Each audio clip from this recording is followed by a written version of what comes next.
Hey everybody, this is Paragon again. I wanted to share with you, um, specifically to my Muslim friends, something that I learned from reading the Quran. The Quran believes that somebody named Moses was real, number one. Number two, did essentially the same things that the Bible states that he did, going to meet with the leader of Egypt at the time, although the Quran, just like the Bible, refuses to name who it is, which would help us a lot so we can kind of verify the story. And finally, it states that Moses got books.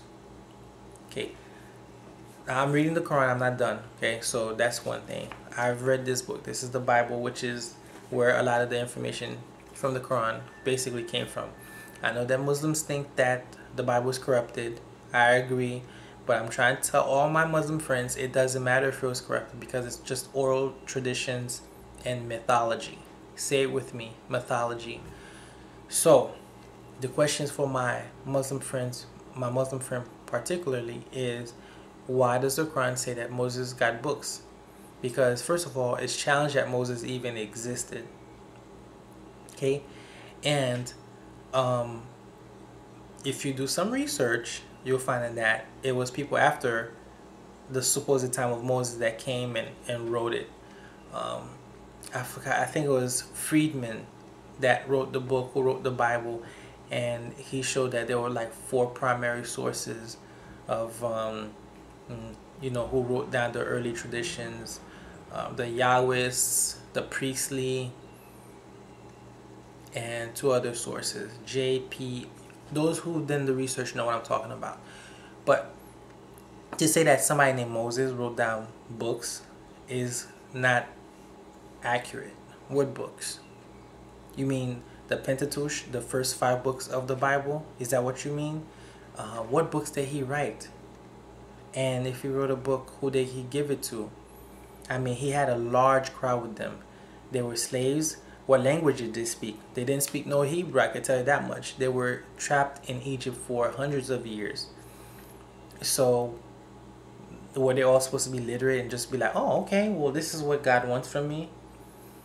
So, the question for my Muslim friends specifically is, and my Jewish and Christian friends, if you want to get into this as well, but I'm trying to show that the Muslims took stories from the Bible, which they claim is defective, right? So how are you going to get some of the stuff that's, I don't want to say defective, but that is questionable, and put it into your book and then claim the other book, the older book, is somehow not good? There are questions in the Quran too. But I want to know from my Muslim friends, why does the Quran believe that Moses got books? And what books were they? What language were they in? Because as far as I know, Moses probably didn't live, number one. Number two, he didn't receive no books. The only thing that, according to the Bible, that he got were these stone tablet things. I wouldn't call that books. Some rules. So I'm having a difficult time finding people to discuss this particular topic along with my virgin challenge.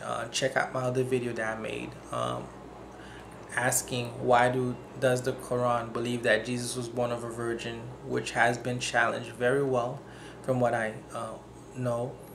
And also the notion of the messiahship. Why do Muslims believe that Jesus was the Messiah? The Bible tries to prove that he's the Messiah.